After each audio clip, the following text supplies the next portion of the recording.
Shalom adik-adik, shalom.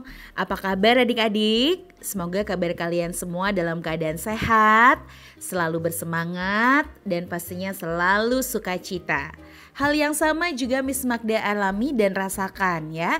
Kabar Miss Magda juga sehat, selalu semangat dan sukacita. Baik adik-adik, di mentoring hari ini pastikan kalian sudah berdoa ya sebelum mendengarkan podcast ini.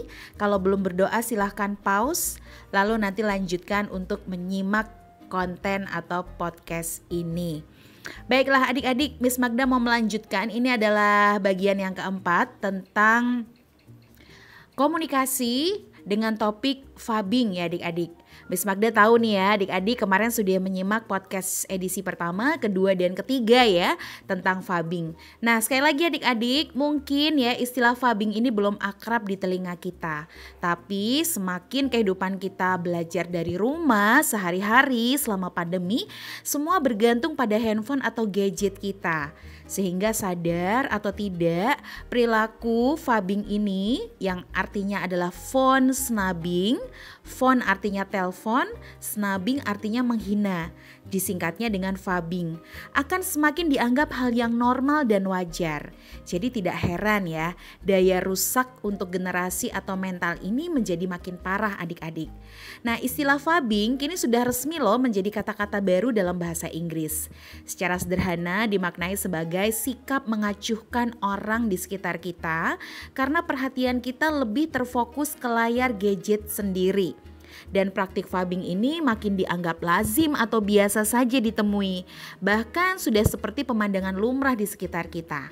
Seperti terjadi di ruang keluarga saat kita sedang nonton TV, atau kita sedang di meja makan, saat kita sedang hangout atau jalan-jalan bersama teman, bahkan terjadi saat kalian ataupun kita mengikuti webinar atau meeting virtual via Zoom. Wah, memang ya semakin nampak biasa. Tetapi hati-hati nih ya, karena khawatir terkucil secara kelompok atau takut ketinggalan cerita yang orang sebut dengan fear of missing out atau fear of being left out dalam kehidupan hyper connected seperti sekarang adik-adik, maka lazim ini menjadi dalih atau pembenaran ya untuk kita memfubbing seseorang. Nah, sebuah penelitian perilaku juga menemukan ada hubungan parahnya fubbing terhadap makin banyaknya jumlah kelompok-kelompok yang kita ikuti atau kita hadiri. Nah misalnya fubbing di kelompok yang anggotanya lebih dari 3, biasanya itu lebih parah tuh. Biasanya gini loh adik-adik, ada satu kelompok misalnya isinya 3, tiga-tiganya tuh fubber semua, orang yang fubbing begitu. Wah bisa dibilang nih sudah semuanya fubber gitu ya. Nah tetapi tidak juga, maksudnya ada juga kelompok-kelompok yang akhirnya mereka membatasi aktivitas penggunaan handphone ya. Misalnya selama mereka ketemu, handphone selalu diletakkan di tas atau dikumpulkan di suatu titik gitu ya, disepakati. Dan memang sih perilaku fubbing ini ternyata menular ya. Dan efeknya ternyata juga dialami oleh laki-laki maupun perempuan. Nah yang jelas ini kayak lingkaran setan gitu lah adik-adik. Korban fubbing tidak hanya merasa stres, kemudian depresi bahkan cemas, tapi juga ngerasa kesepian dan terkucil dari kelompoknya. Dan tentu saja ini makin membuat kita sebagai korban akan terjerumus atau terjebak untuk mencari pelarian gitu ya. Apa pelariannya? Ya fubbing juga adik-adik. Nah sehingga durasi untuk screen time ya, durasi screen time ini sangat penting untuk kita miliki. Misalnya dalam sehari kita benar-benar harus istirahat dari gadget sekitar 3-5 jam. Atau mungkin kita bisa 12 jam tanpa gadget karena kita tidur 8 jam, 4 jam sisanya kita gunakan buat aktivitas fisik yang itu memang gak mungkin bawa gadget. Itu bisa kita lakukan karena kalau enggak nanti makin parah nih adik-adik. Karena sekali lagi fubbing ini sekalipun orang remehkan, tapi ini bahayanya sangat mengerikan. Ya, selain tadi bisa menular ya sehingga orang tuh ngerasa kalau baik-baik aja tuh menghina dan meremehkan orang dengan fubbing ini. Wah, padahal dampaknya ngeri loh ya. Teman kita jadi cemas, jadi merasa tidak dipedulikan, dicuekin, diremehkan. Bukankah itu sangat menyedihkan adik-adik? Bahkan ini juga merusak skill bertatap muka atau berkomunikasi. Adik-adik pasti pernah ya merasakan bahwa kok ini kayaknya orangnya di sini tapi kok pegang gadget terus sih? Kayaknya aku dicuekin nih misalnya ya.